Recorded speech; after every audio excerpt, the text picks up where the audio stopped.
Pernah nggak sih kita kepikiran, apa ya yang sebenarnya bikin sebuah sekolah itu jadi tempat yang benar-benar aman dan nyaman? Nah, hari ini kita bakal ngebahas sebuah peraturan pemerintah yang baru banget, yang dirancang khusus buat ngejawab pertanyaan itu. Sebuah aturan yang bisa jadi akan mengubah wajah pendidikan di Indonesia. Coba deh kita berhenti sejenak dan pikirin bareng-bareng. Waktu kita ngomongin kata aman di sekolah, apa sih yang langsung muncul di kepala? Mungkin bebas dari bullying, atau gedung sekolah yang kokoh, atau jangan-jangan ada sesuatu yang lebih dalam lagi ya, sesuatu yang menyangkut perasaan diterima dan dihargai apa adanya. Ternyata pertanyaan tadi itu bukan pertanyaan yang enteng. Dan sekarang, pemerintah menawarkan sebuah jawaban yang menurut saya sangat komprehensif. Jawabannya itu dirangkum dalam satu konsep besar yang jadi jantung dari peraturan baru ini. Budaya sekolah aman dan nyaman. Biar kita gampang mahamin konsep besar ini, kita akan bedah jadi 6 bagian ya. Kita mulai dari apa sih artinya era baru ini, terus kita lihat 4 pilar yang jadi penyangganya, prinsip-prinsip utamanya, siapa aja yang berperan, gimana kalau aturan dilanggar, dan yang terpenting, gimana kita bisa mulai dari diri sendiri. Oke, bagian pertama, yuk kita bedah dulu definisinya. Apa sih sebenarnya yang dimaksud pemerintah waktu ngomongin soal budaya sekolah aman dan nyaman ini? Nah, ini dia yang menarik banget dari definisi resminya. Coba perhatikan deh, cakupannya itu luas banget. Ini bukan cuma soal bebas dari kekerasan fisik loh, tapi ini soal gimana caranya menciptakan sebuah ekosistem yang utuh, yang bisa memenuhi semua kebutuhan siswa. Mulai dari spiritual, fisik, psikologis, sosial budaya, sampai ke keamanan di dunia digital. Ini pendekatan yang benar-benar holistik. Terus pertanyaannya, gimana caranya ngebangun budaya yang komprehensif kayak gitu? Nah, peraturan ini ngeletakin semuanya di atas 4 pilar fundamental. Yuk, kita lihat satu persatu. Pilar yang pertama adalah pemenuhan kebutuhan spiritual. Ini tuh lebih dari sekedar nyediain tempat ibadah ya.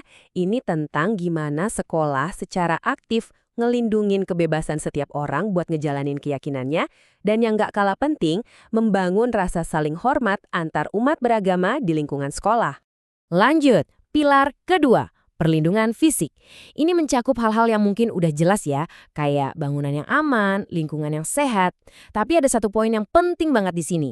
Inklusif. Artinya, sekolah harus jadi ruang yang aman secara fisik untuk semua orang, termasuk teman-teman kita penyandang disabilitas. Pilar ketiga ini nyentuh sesuatu yang lebih dalam tapi krusial banget. Kesejahteraan psikologis dan sosiokultural.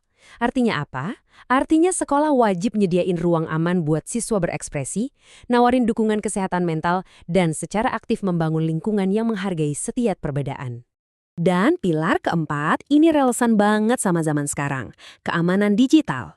Aturan ini ngegasin kalau sekolah juga punya tanggung jawab buat ngajarin etika di dunia maya, ngebekalin siswa dengan literasi digital biar gak gampang kemakan hoax, dan yang penting, ngelindungin data pribadi mereka. Ini langkah maju yang penting banget di era digital. Tentu aja keempat pilar tadi nggak bakal bisa berdiri kokoh kalau nggak ada fondasi yang kuat kan?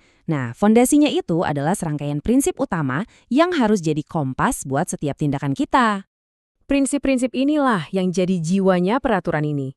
Soal jadi humanis, yang artinya martabat setiap orang itu nomor satu.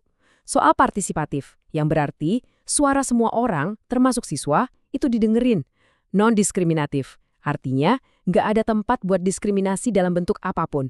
Dan yang paling penting, setiap keputusan yang diambil harus selalu berdasarkan kepentingan terbaik bagi anak. Aturan sehebat apapun, kalau cuma jadi tulisan di atas kertas, ya percuma. Bagian ini ngejelasin kalau ngebangun budaya baru ini adalah tanggung jawab kita semua. Peraturan ini udah metain dengan jelas siapa aja yang terlibat. Ini bukan cuma tugasnya sekolah loh, ada orang tua, komite sekolah, masyarakat sekitar, bahkan media. Setiap elemen punya perannya masing-masing. Ini benar-benar gotong royong pendidikan di level yang baru. Kalau di dalam sekolahnya sendiri, perannya dibagi dengan sangat jelas. Kepala sekolah itu ibarat nahkoda yang nentuin arah. Guru jadi teladan yang ngelola kelas dan bisa deteksi masalah dari awal. Nah, yang paling menarik, murid nggak lagi cuma jadi objek. Mereka sekarang diposisikan sebagai partisipan aktif yang ikut nyusun aturan dan bahkan jadi pendidik buat teman sebayanya. Ini perubahan cara pandang yang luar biasa. Pasti ada pertanyaan, terus gimana kalau semua aturan dan budaya yang udah coba dibangun ini ternyata dilanggar? Tenang, peraturan ini juga udah nyiapin jawabannya. Oke, jadi peraturan ini ngebedain dua jenis pelanggaran. Ada pelanggaran internal, contohnya ngelanggar tata tertib sekolah. Nah, ini ditanganin di dalam sekolah. Tapi, ada juga pelanggaran yang udah masuk ranah hukum, yang penanganannya harus dirujuk ke tim khusus di tingkat daerah. Kenapa dipisah? Biar setiap kasus ditangani dengan tingkat keseriusan dan keahlian yang pas. Lalu, gimana proses penanganan internalnya? Prosesnya ngikutin 3 langkah yang terstruktur. Dimulai dari identifikasi laporan, terus masuk ke penanganan yang fokusnya bukan buat ngehukum, tapi buat ngelindungin korban dan ngasih edukasi ke pelaku. Terakhir, nyusun rencana pemulihan. Jadi pendekatannya itu buat menyembuhkan, bukan sekedar menghukum. Kita udah ngebahas definisi, pilar, prinsip, peran, sampai gimana cara nangani pelanggaran. Sekarang, yuk kita tarik semuanya kembali ke titik awal yang paling penting, diri kita sendiri. Pada akhirnya, inilah inti dari semua peraturan ini yang bisa kita rangkum dalam satu kalimat yang kuat ini. Sekolah itu semestinya jadi tempat di mana setiap potensi anak bisa mekar karena dihargai, bukan malah layu karena diintimidasi. Sebuah tempat yang memuliakan, bukan merendahkan. Jadi, setelah kita bedah semuanya, pertanyaannya balik lagi ke kita masing-masing. Sebagai guru, orang tua, murid, atau anggota masyarakat, kira-kira apa satu langkah nyata yang bisa Anda ambil buat ikut ngebangun budaya baru ini? Karena pada akhirnya, peraturan hanyalah kata-kata di atas kertas. Perubahan yang sesungguhnya terjadi waktu kita semua memilih untuk menghidupkannya setiap hari.